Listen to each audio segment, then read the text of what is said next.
But my guest this morning is world-renowned Molefi Kete Asante, and he is the Africology and African American Studies Chair, as well as professor at the university actually my daughter attends, Temple University.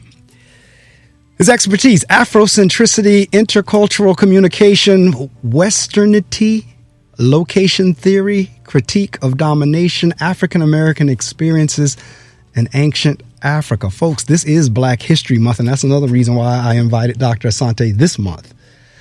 Molefi Kete Asante is professor and chair Department of Africology and African American Studies at Temple University in Philadelphia.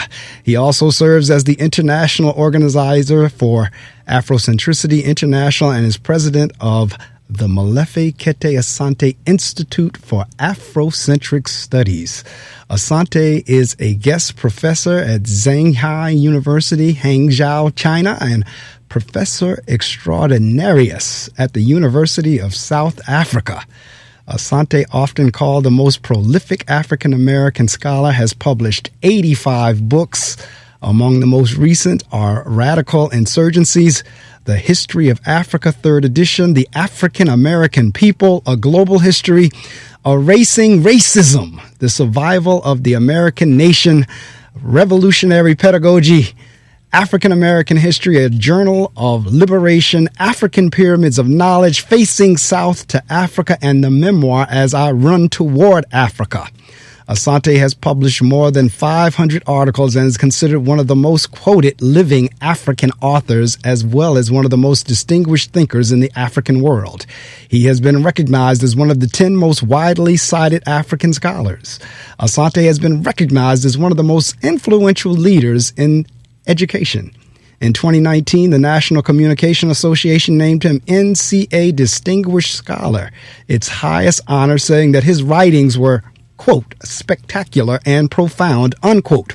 He received his Ph.D. from the University of California, Los Angeles at the age of 26 and was appointed a full professor at the age of 30 at the State University of New York at Buffalo.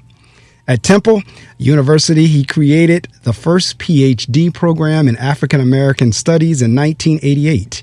He has directed more than 135 Ph.D. dissertations, making him the top producer of doctorates among African American scholars. He is the founder of the theory of Afrocentricity. Asante was born in Valdosta, Georgia, of Sundanese, Nuberian, and Nigerian Yoruba DNA heritage. I know that's right.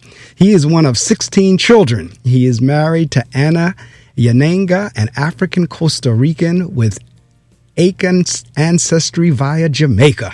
He has 3 children, Mario, EKA, and MK Jr. The latter was born in Zimbabwe.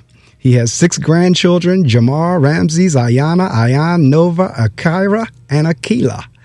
He is a poet, novelist, dramatist, and a painter. His works on African language, African history, multiculturalism, and human communication and philosophy have been cited and reviewed by journals such as Africological Perspectives, Quarterly Journal of Speech, Journal of Black Studies, Journal of Communication, American Scholar, Daedalus, Western Journal of Black Studies, and International Journal of Pan-African Thought. The Utne Reader called him one of the 100 leading thinkers in America. Asante has appeared on numerous television programs in Africa, Asia, America, and Europe. He is found on all social media. He has received many awards and honors for scholarship and political activism. He regularly consults with heads of state in Africa and has become one of the most popular lecturers on issues related to the United States of Africa. He serves on the Thabo Mbeki African Leadership Council at UNISA. Dr. Asante, the founding editor of the Journal of Black Studies, 1969, and was the president of the civil rights organization, the Student Nonviolent Coordinating Committee's chapter at UCLA in the 1960s. In 1995, he was made a traditional king.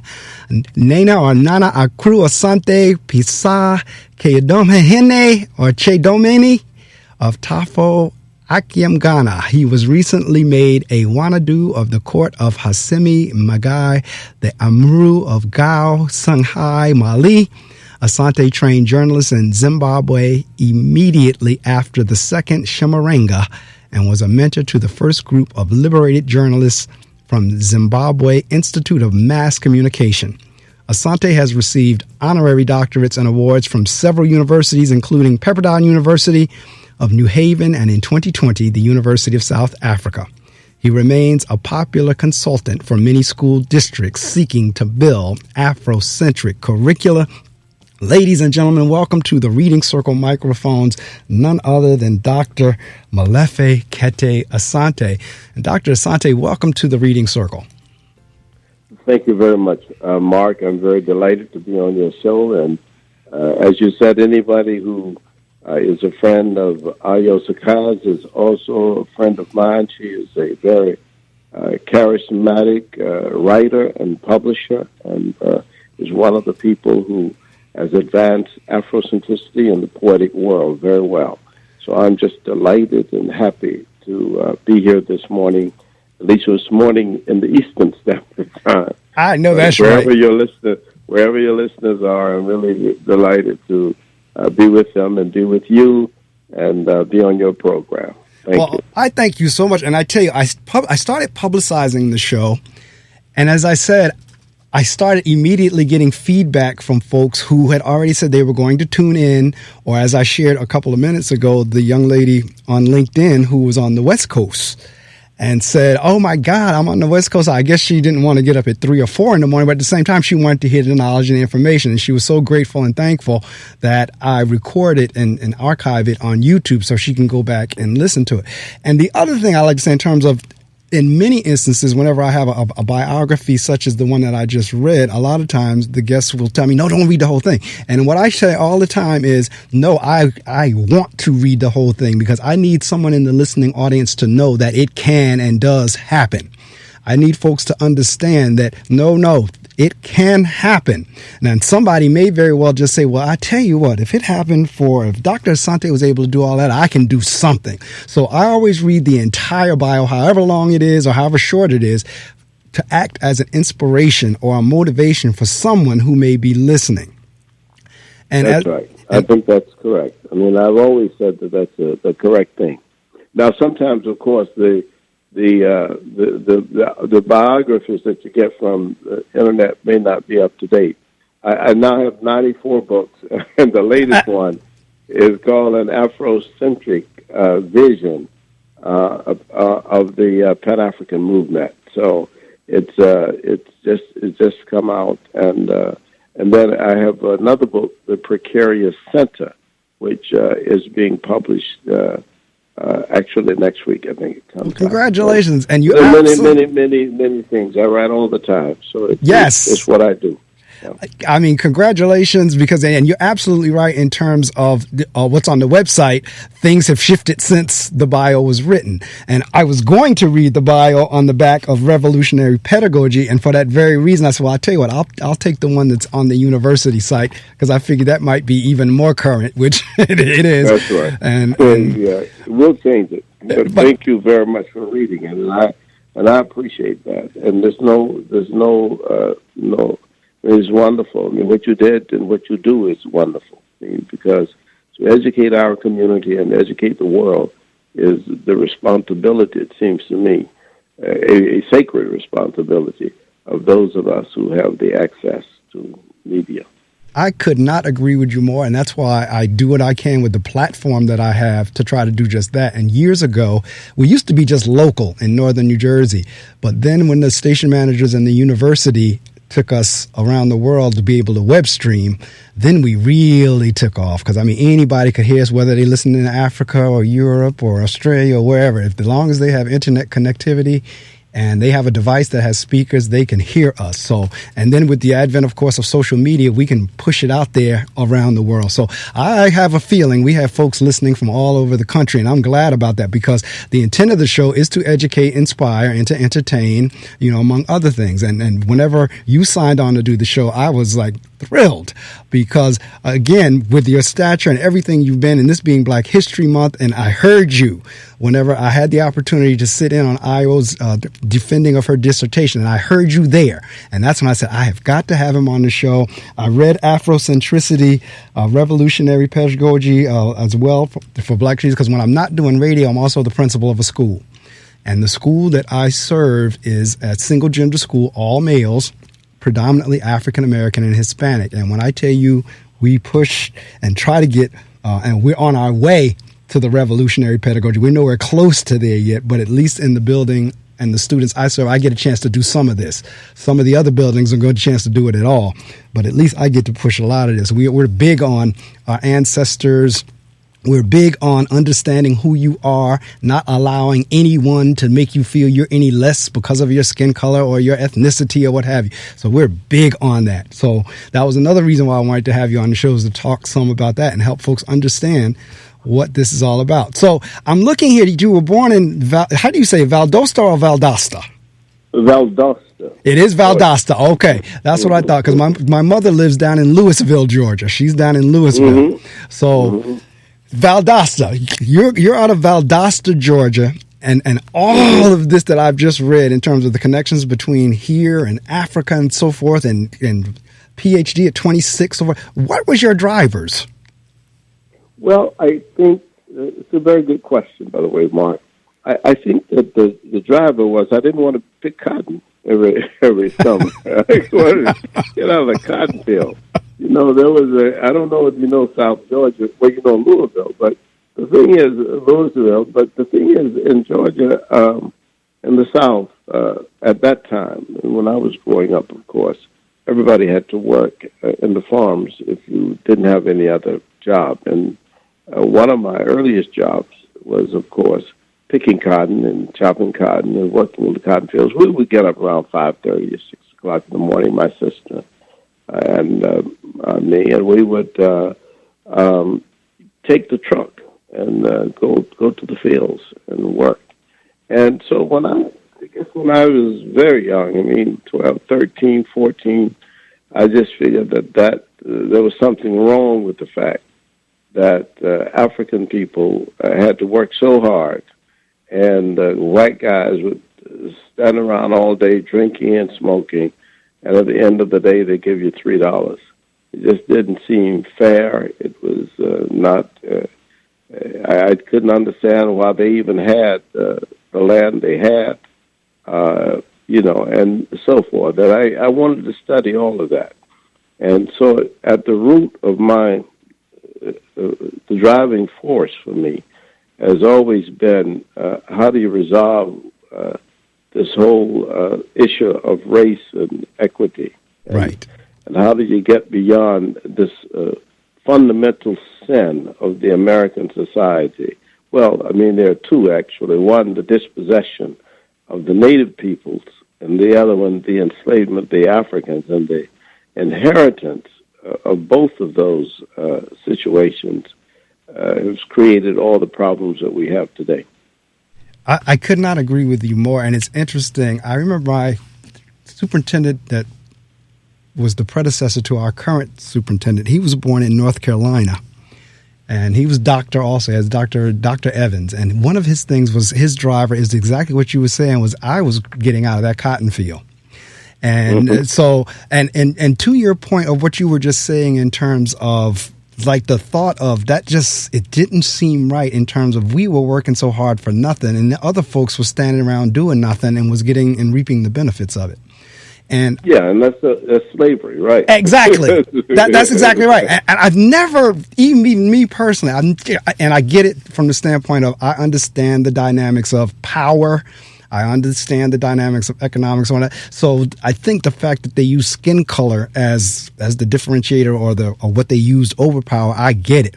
But at the same time, just this whole notion of the constant, I can lord myself over you. I mean, I was having a conversation with someone the other day that there's a movie, The Butler. It's about the African-American butler that was in the White House. I think he just passed a couple of years ago. And the opening scene in that, whenever the slave master just comes out there and rapes the man's wife right there in front of him, I mean, I just get incensed. But that was the way things were. And yet, and we're in Black History Month, and we're constantly trying to put that message out there that our history did not start with slavery. Yes.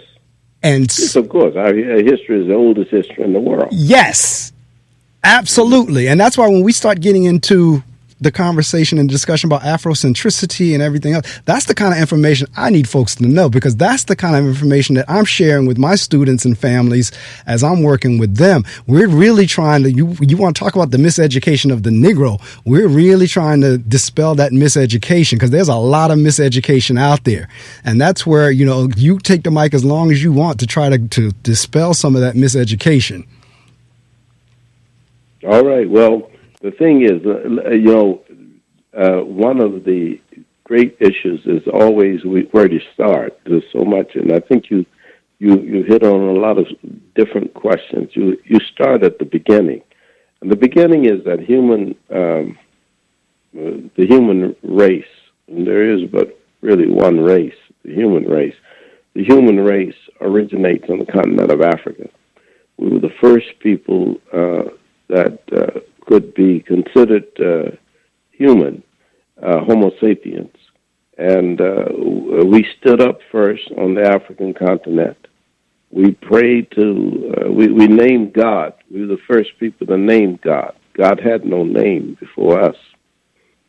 We were the ones who named God and gave God the name Ra or Ptah or Amen or Atum or Kepra.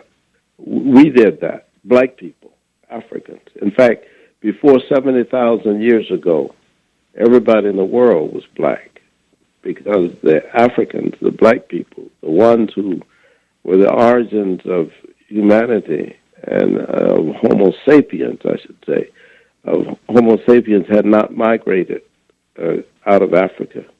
But we began migration, and we migrated. Not everybody, because Africa is well populated itself with about 2 billion people who still live in Africa. Correct. But we began migration, and migration took the Homo sapiens out of Africa to all over the world. So everybody you see has African DNA, because we were not only the first Homo sapiens, we were the first civilized people. Correct. There was no civilization before. Africans were the first ones to decide what was edible and what was not. What if you ate it, it would kill you. Somebody had to experience whether or not you ate that particular fruit or that particular vegetable, what would happen to you. And we were the ones who did all those experiments. We were the ones who decided how to cross rivers, and, how to name children, and what to call the stars, the sun, and the moon. The Africans who had laid the very foundations of human civilization. So, and beyond that, the state system, the first nation in the world was Kemet, started by a Black man by the name of Menes. The most powerful monuments in the world were and buildings, stone structures that we know of in the world are in South Africa. You see, the Nzalo in Nyanga, the place of the rising sun, where Africans laid stones, stelas, more than 100,000 years ago. So it's part of our problem, and I think that Carter Woodson was right. He, of course, as you know, Mark was a founder of African Black History Month. Correct. He and also the great educator Joyce King have both said something extremely important, and that is that education is really at the center of transformation. You've got to have people who read and know and have information, because when people don't have information, they're inclined to go with conspiracies, with myths, and the biggest myth in the world is the myth of that was created by Europeans called the racial ladder. And that racial ladder was a classification of human beings on the basis of physiognomy. I mean, how they look, how people looked, and that classification came with gradations and with descriptions of each of those classes of people, and at the bottom was always the African. This was not a system that was created by the Africans, who were the first human beings and the first Homo sapiens and the first people to create civilization. We didn't create that racial ladder. We didn't categorize and classify people by their hair texture, by their size, and by what we thought about them. We didn't do that. I mean, I'm sure that was available to Africans, as just like gunpowder was available to people long before Europeans put it in a gun. I mean, the Chinese used to use gunpowder for festivals. They didn't decide to put it in a cannon, in a gun, to shoot people. So culture has a lot to do with it in terms of how people respond to their environment and how they respond to other people. But education, I mean, if you don't have education, you don't understand what dominates in the Western world, what dominates in America, is this racial ladder that has African people at the bottom. So this is why police, sometimes people say, well, I wonder why police, they just shoot these young brothers, and they don't shoot young white men like that. It's because their perception of blacks has been created, their perception has been created by this ladder which says that if you're black, there are certain attributes that you have, and those attributes have to be held and kept in bondage. It's almost like it's identified with that whole slave culture and reality that existed, the historical fact of our enslavement, which was an accident of history. That has also, in many ways, underscored this notion of black inferiority, and so white people have kept this notion going, and it's even black people have been affected by it. So they have this notion that, well, the highest culture or race or people are the Aryans, the Nordics, and then below that are maybe the Mediterranean whites, and then the Asians, and then the Native Americans, and then the Africans, and that kind of thing. That whole ladder has to be destroyed, and that's my new ambition, to get rid of the racial ladder. All human beings, in fact, to get rid of intersectionality.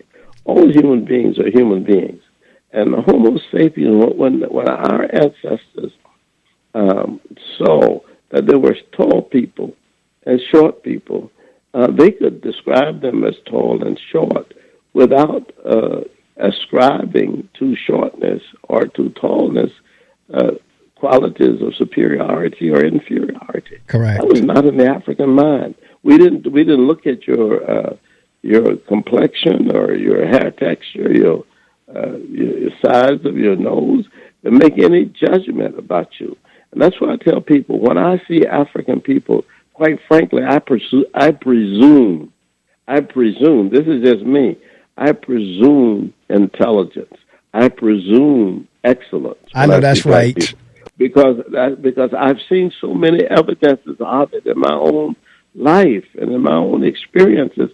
But a white policeman in Minnesota, looks at a black person and may presume inferiority Correct. and danger and all kinds of stuff, you see.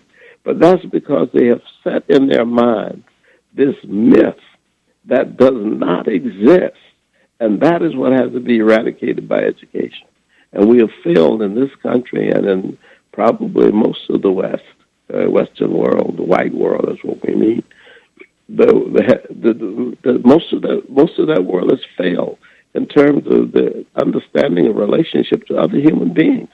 I've traveled all over the world, and I've seen all kinds of people everywhere in every nation, And everywhere you will find intelligent people.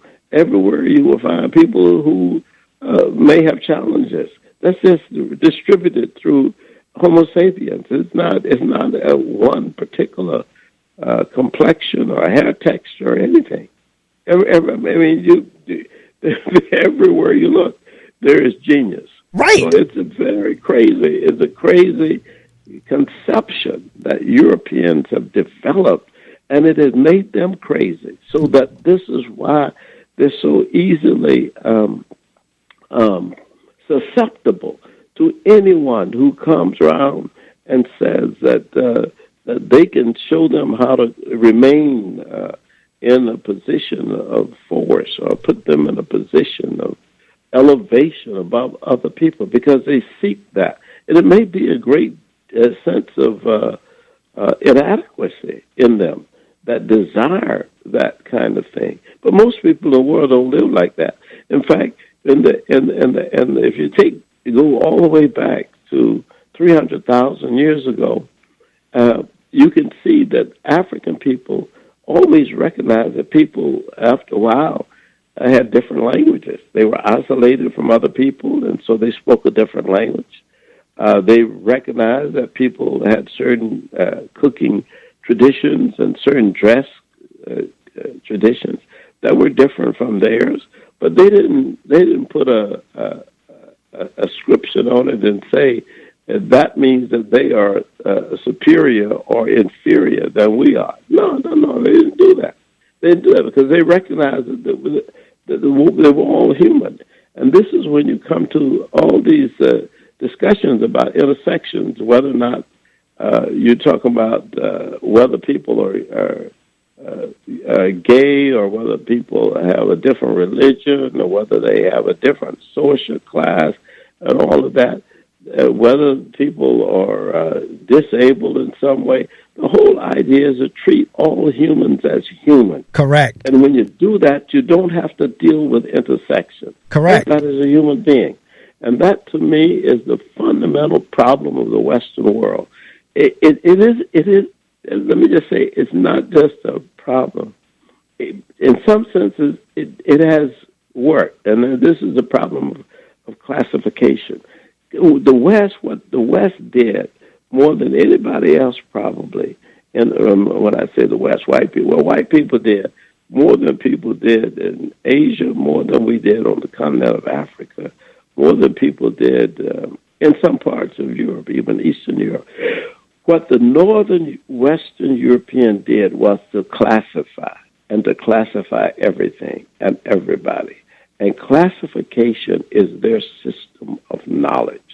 And the more they classified, the more specific things became.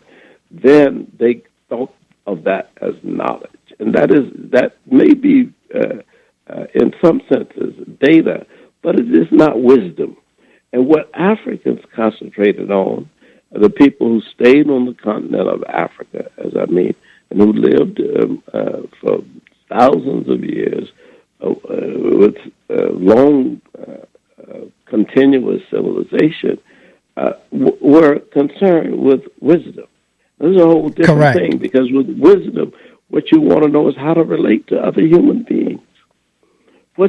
How do you relate to children? Correct. What are children like?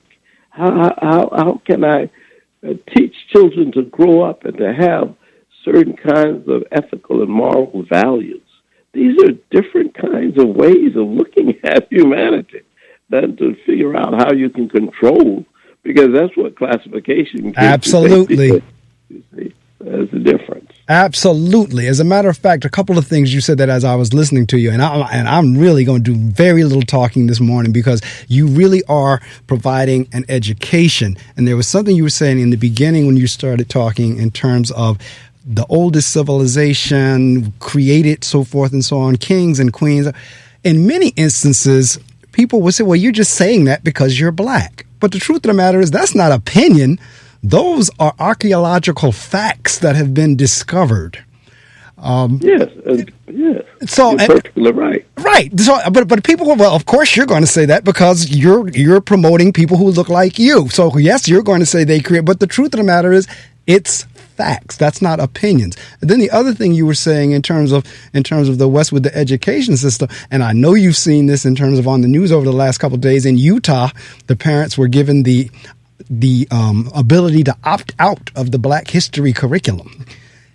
And my first reaction was, whoa, like the white history is around us no matter where we turn, left, right, front, back, up, down. Whether we're reading it in a book or not, the white greatness, quote unquote, if you will, we're surrounded by that. And yet they get the opportunity to say, well, we're going to opt out of the Black or the African studies. It just blew me away because as a school principal, that would be just like all of us saying, well, you know what? We want to opt out of social studies then. Yeah, that's part of that. Again, I go back to what I just said about the racial ladder. It is the idea that white information is more important than Black information. Correct. That information about Black people is not as important because, after all, the racial ladder says Black people are not equal to white people. So you can have a school system or a district that goes around saying, well, you can opt out of this Black stuff. There's no way you could be knowledgeable in the world, number one, without having understanding of African history. Correct. And culture. And number two, in America, in the United States of America, the African experience is an integral part of the American story. You can't even tell what people consider to be American history without the African history. Our story is, in fact, really, it could be maybe we should say every month there should be African American history. Correct. I like the fact that Carter Woodson in the 1920s had to create African American History Month. A week. He did initially a week. Because correct. He had to do that because nobody taught the achievements of contributions of African Americans. It's just like today. I mean, people don't even realize and don't remember that the telephones that we're using, the telephones have a electric camera in it. Correct. That was created by an African scientist out of New Jersey, James West. Correct. The electric microphone. And the GPS was created by a sister who worked for NASA. Everybody's seen Hidden Figures. That sister was very important. So her name was West, too. So it's very important for us to promote the achievements of African people, but more than that, to the achievements of all humans on an equal basis. Correct. And that's what I do. That's what I try to do. And that's why I say that the establishment in the 16th, 17th, and 18th centuries of these Europeans, of this whole notion of the five races, and the fact that they had said so many unflattering things about African people, that is a thing that's in the minds of every white person and a lot of Black people that you see today when you start talking about Black people. And that's why we can walk on the street and people assume certain things that are totally wrong and are opposite. And that's why so many of our people have been killed or lynched or harmed simply because Europeans assume that their construction of this racial ladder with them at the top and Blacks at the bottom is correct. And absolutely. Is the falsest thing in the world. And that's what I recognize that in the cotton fields in South Georgia. Hey, wait a minute. This is something's wrong with this picture. This is ridiculous. These ignorant, non-educated people up here, they got all the wealth and so on. No. So it's So sometimes I'm investigating this whole question, and we talk about power, but actually what it is force. That's what they have, and that's what they have been able to do, because good power or strong power comes from the people who are governed, but force can be actually imposed on people. Correct. And that's what the Europeans have done almost in every way. Like in Utah, the example you gave about the schools, they forced that. That was not anything that, I mean, did they go around and ask the African American people, do you think that we should have an option? Right. No, they just said, we're the people here in charge, and we're going to force this thing. I mean, that's the operation of people who fear their position and do not want competition. If you go back and you study, for example, all the riots against black people over the last 150, 200 years in this country, most of it has been around competition. It has been around black people having stores, black people having farms, black people being successful here or there, and not having competition, trying to wipe out competition has been the role of many white people. And they have tried to figure out how do we reduce black people back to the position of servitude and slavery. I mean, quite frankly, if you examine, carefully the data and information, you will see that the wealth gap that we have between blacks and whites is largely related again to the classification of race. Absolutely. Average white home is worth, with all their wealth and their own ownership and everything, $900,000, and the average black family's wealth is $140,000. So that means you take people what they own, their house, their cars, and everything, and you take all the people who are wealthy and all the people who are poor, and you average that out, and you say average white person is worth $900,000 if you include their houses, their cars, their boats, their property, the buildings they own downtown Jersey City, everything. That's over 6 or 7 times the wealth of the black family. Correct. And why is this? Not because they're smarter than we are. They have no more intelligence than we do. What is that? That has only to do with the inheritance that they have received of being given land and property long before the bulk of us were even out of enslavement. So I always tell people, 1849 was the year of what they call the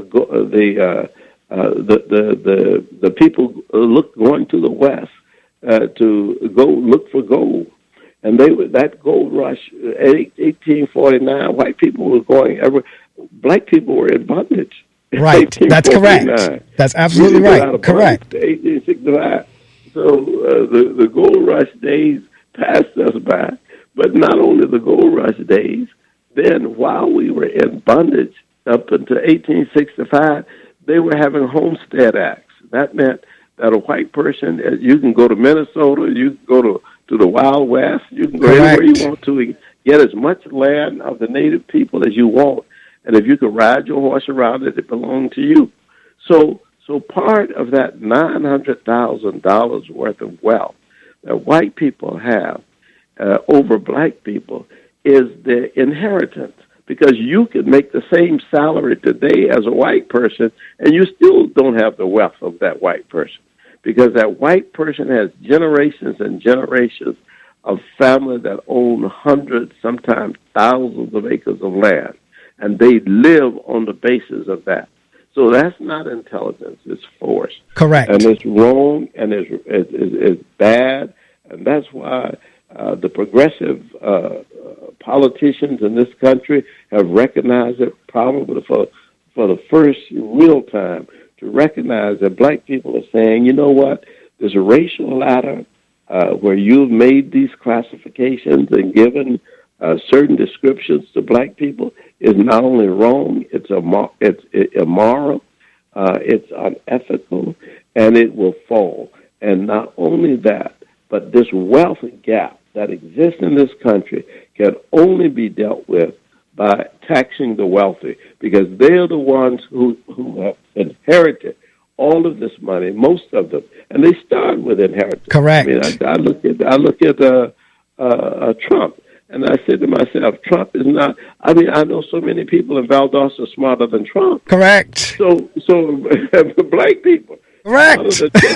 And correct. They know more. They know about the world. My friend Floyd Rose is one of the smartest people I know. He lives in Valdosta, Georgia. He knows geography. Correct. Come on, he knows what's going on in the world. So what gives Trump the right? It's all bluff. Yes, and it that's is. What we've got to call this bluff. It is not. It's not intelligent.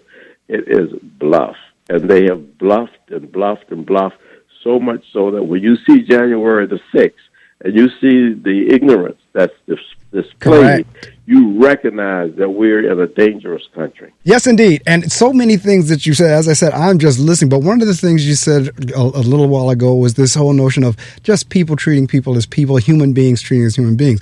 This quote that I'm about to read, I said it that day whenever we were on IO's Defending.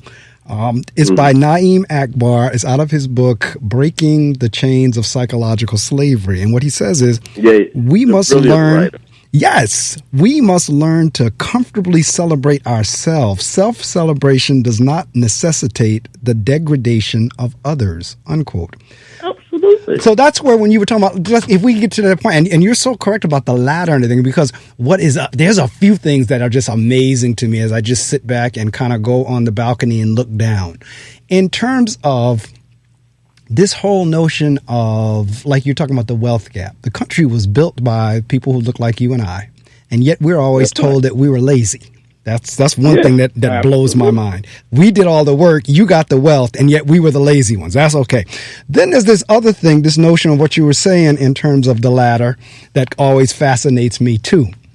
And that is, and I've had this conversation with folks in Caucasian America, white America, West America, however you want to call it, they allow, even within their own, what they consider white trash. Okay. They'll very quickly tell you, oh, that's just white trash. They have no problem making that cut. However, they don't allow any other group to make that cut within their particular races. Say, for example, so like for those of us who are not making it in the black world, well, that's just black trash. In the West world or the white world's mind, all blacks are trash. So even the white trash is higher than the most educated black. So in other words, white trash was still better than Obama. That's right. That's it. You got it. That's the point of that latter. That's it, Mark. You hit it on the head. That's it. And that's what it creates. It creates illogic, unreason. It creates irrationality. Correct. You people make crazy statements, and it's true, absolutely true, because they assume that a category of people is better than one other category. Correct. And that is not true. And sometimes they look at the evidence and they say, well, we got more money. Yeah, because you got the head start. You stole the Native Americans' land. That's number one. That's the first thing. Let's get the facts straight. Correct. Not only did you steal the Native Americans' land, you stole our labor. Yes. For 246 years. And yet we were the lazy ones. Yes. Come on. We built the Capitol building. Correct. We built the White House. With our physical labor. So don't play with us.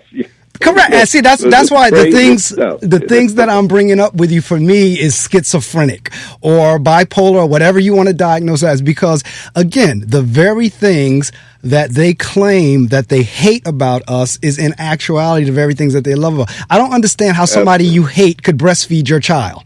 I don't understand how somebody you hate, you're now tipping out to the barn to take her. I don't understand how somebody you hate, when one of the highest compliments you can give is, "Oh, you have a nice tan," and they fall all over themselves. So there's some serious schizophrenia there that always fascinates me. And and you're right on point. I've always thought that there must be some mental illness there going on, but the black psychologists don't want to call it that, because they say if it's mental illness, then the white people are not responsible. Well, absolutely. But it is some crazy stuff. I mean, quite frankly, and we see it. No, it is. And Dr. Dre has a wonderful ad out. It was called "Do You Love Me?" And I almost fell off my seat because they played it one Sunday during a football game. It's a 2-minute ad, and he talks about how you love my culture, and you copy everything I do, but you claim you hate me. And then you were saying earlier, if you haven't seen it, I'll email it to you. But it's a one. I mean, I wasn't the biggest Dr. Dre fan, but I had to give him his props on that. But in any event, what you were saying in terms of it not only impacted our white brothers and sisters, it impacted us as well. And we're damaged. Yes, and that's where Naeem comes in with breaking the chains of psychological slavery in terms of helping us understand why we do some of the things that we do. And that's where I'm going to shift a little bit now, and I want you to talk a little bit about Afrocentricity in terms of us, understanding where we come from, what our contribution has been, not allowing anybody to debase us or to devalue us. Let's talk a little, let's shift into Afrocentricity. Well, listening audience, I honestly hope you've been with me since 6, but if you haven't, certainly since 7, because my guest has been with me, and that is none other than Dr. Molefi Kete Asante. I'm allowing him to do the bulk of the talking because he's actually schooling this morning in terms of us as African Americans, because that's another thing. When you go to these other countries, and you said it earlier in terms of like when you were talking about tall and short, when you go to, like, say, a South Africa or Africa or Jamaica or whatever, they don't even get caught up in this black thing, I guess, because everybody black. Or that's just not an issue. Skin color is not the issue per se. Yeah, that's partly correct. Right. Well, I say partly correct because what happens is the influence of the white development and formation and construction of knowledge is such that it has impacted African people who may not have been enslaved in their lands, but of course in Jamaica they were, but who may not have been colonized. Well, we were colonized too. But let me put it this way: that white doctrine of racial classifications with whites at top and black people at the bottom is actually all over the world, wherever white people have been. So it's in Jamaica. So it's in Haiti. It's in Nigeria. It's in South Africa.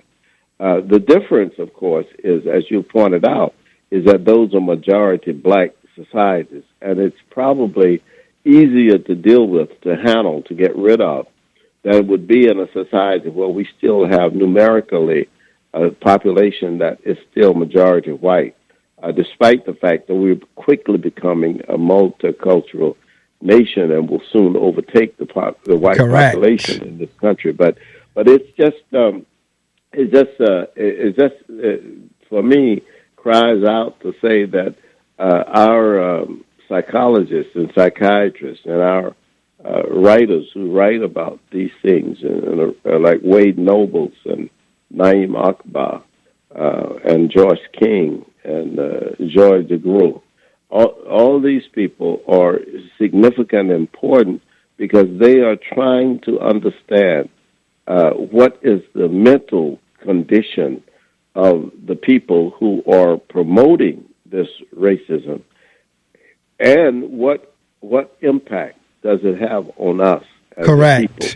And these are the fields that we have to deal with. Well, let me just quickly go to Afrocentricity for you and tell you a little bit about Afrocentricity. In 1979, when I was teaching at State University of New York in Buffalo, and I was head of the Department of Communication, I wrote a book called Afrocentricity, The Theory of Social Change. And Buffalo had I had gone through that long winter of 1977 where we had the blizzard. They call it the blizzard of the century in Buffalo. Most people, there've been a couple of other blizzards since then. Right. But a blizzard is really, I mean, I live in Philadelphia, been living in Philadelphia for a long time, and we don't have blizzard like we had in Buffalo. Right. Buffalo, the wind is howling at 60 or 70 miles an hour, and the snow is falling at 6 or 7 inches every 30, 40 minutes, and you can't see anything. It's if you're driving, you just have to stop. You can't go anywhere. Right. And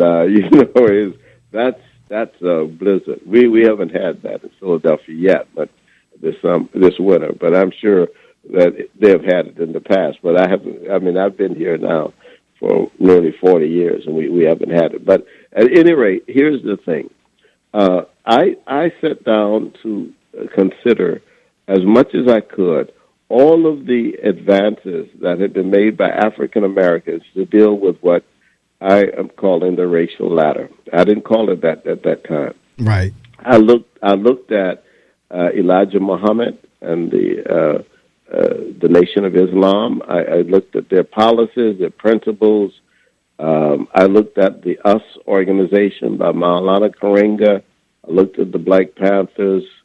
I examined SNCC. I had been the president of SNCC at UCLA as a graduate student. I've been president of our campus chapter, so I knew Kwame Ture. We used to call him Stokely Carmichael. So I had that history. Then I looked at Booker T. Washington, Marcus Garvey, all those. I tried to examine what was the failure in each of these organizations. What was the big problem that was never resolved in these organizations? I looked at King's movement, and I was, as a student in Nashville, I went to high school in Tennessee. As a student, I marched with Diane Nash and the students at Fisk against segregation in Nashville, Tennessee. So I had this experience, but I'm not very. I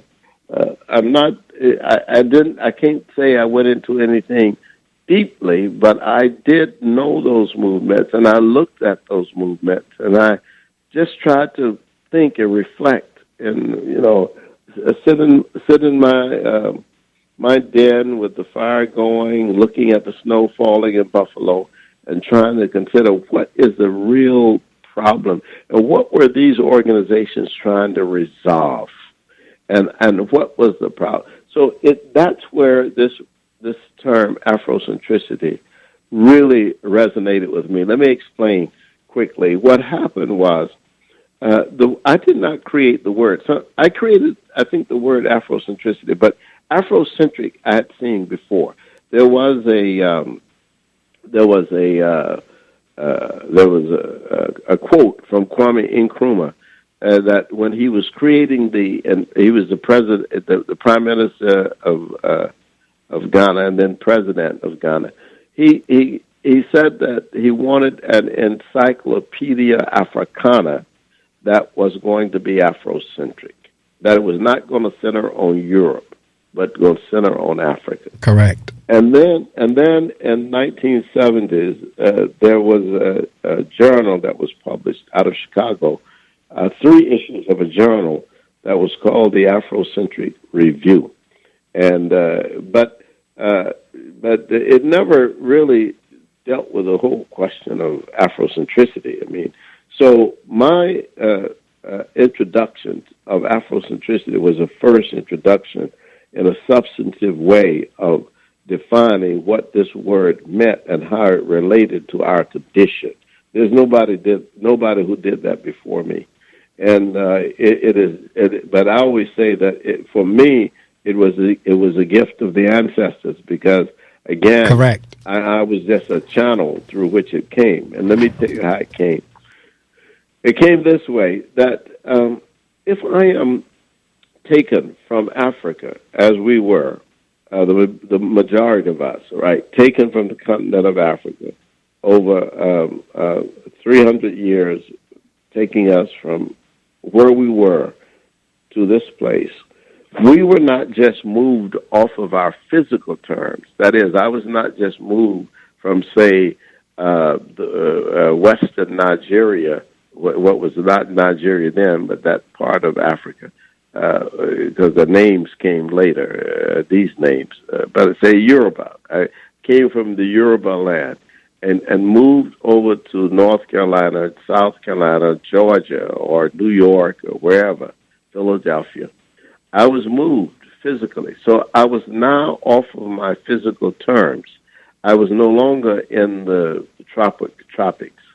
I'm in another place.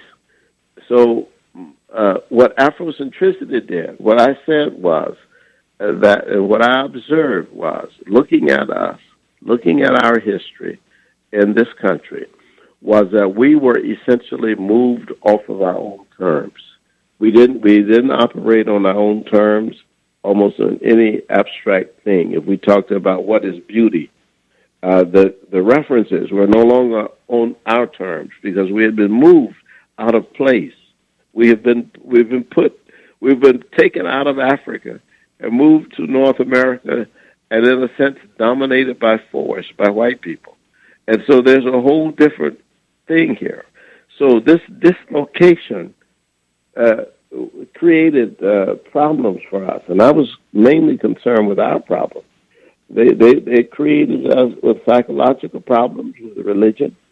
We didn't even remember our religion. We don't remember the names of our ancestors. Correct. We don't even carry their ancestors' names. All these Correct. things simply because we were moved off of our terms. So my question was, how do we recenter ourselves?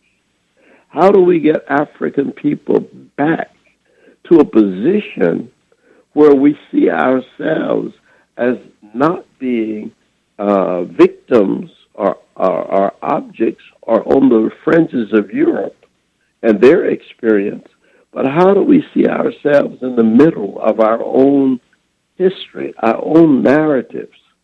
And that's where the word Afrocentricity comes in, because Afrocentricity is when the African person, the person of African descent, sees herself or sees himself as being in the middle of our own responses to all phenomena, to everything. How do we see it? So the first question is, how do we see this? Correct. What's in our eyes? How do we visualize ourselves? How do we not just visualize ourselves, but how do we see our world? I mean, what's the world like? What's it like? I mean, I'm sitting in a room that has 90-degree angles, but my tradition and where my people came from may very well have been with rendezvous, with correct circular houses. So what has happened to us, and what has happened to us is not necessarily better; it's different. Well, correct. What does this difference mean in terms of how we think about things? You see. So that was the philosophical reasoning behind Afrocentricity.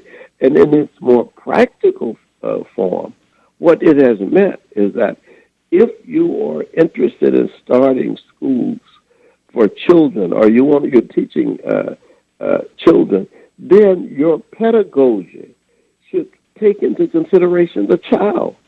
Your pedagogy has to take into consideration if you're teaching African-American children. Correct. African-American children, you have to study African-American children. Know how to teach African-American children. African-American children are, as I've always said and seen, as brilliant as any children I've seen in the world. Absolutely. I've seen China, Russia. I concur. Everywhere I've seen children. And so what do you do? What is missing? What's missing is that our teachers often say to our children that they have to go get some information. When in fact, the information is derived from our own history. Correct. From what we have already done. We have already achieved. We don't have to have, Maya Angelou has said that. We don't have, our debt is paid. We've paid our debt. We know what you're talking about. Go do something. Absolutely. Do this. No, we have shown the world everything. We have shown you. We in America. What would America be without Africa? Correct. Think about it. The greatest novelists in this country have been black women. The greatest novelists in America. That's correct. Women. And Toni Morrison, the greatest of them all. No writer as great as Toni Morrison. You see, the greatest poet, Gwendolyn Brooks, Sonia Sanchez, Hakeem Adabuti, Baraka. What are you talking about? Who has spoken like this in this country? You're absolutely right. Amanda Gorman. Right. The latest young lady. That's absolutely right. And that's the other thing that fascinated. Yes. Yeah, that fascinated me in your book too, was when you were saying in terms of what's defined as classical music. That doesn't what classical quote unquote is in the Western world does not necessarily mean it's our classical. When you start talking about the Duke Ellingtons and the Miles Davises and so forth and so on. But you're perfectly right, Mark. But what they've done, they've stolen the term classical and Correct. only applied to European music, right? I said, wait a minute, y'all not the only classical, right? Right, that's what it says in the book. Classical Japanese music. There's classical Indian music from India. There's classical Akan music from the Ghana royal family, the Kete drum. But my name is Kete. It comes from the royal classical music of Ghana. What are you talking about? Don't see. This is and what they have done. They have beguiled themselves. Europeans Correct. have beguiled themselves to believe in their own propaganda. Correct. And that is the bluff. And that is the conspiracy theories. All this stupid stuff that they're engaged in. And then these are the people who rule. That's crazy, man. When you think about us, our people are living with these people for 246 years during the slave period, and these were the rulers, the people like Trump. Correct. No, we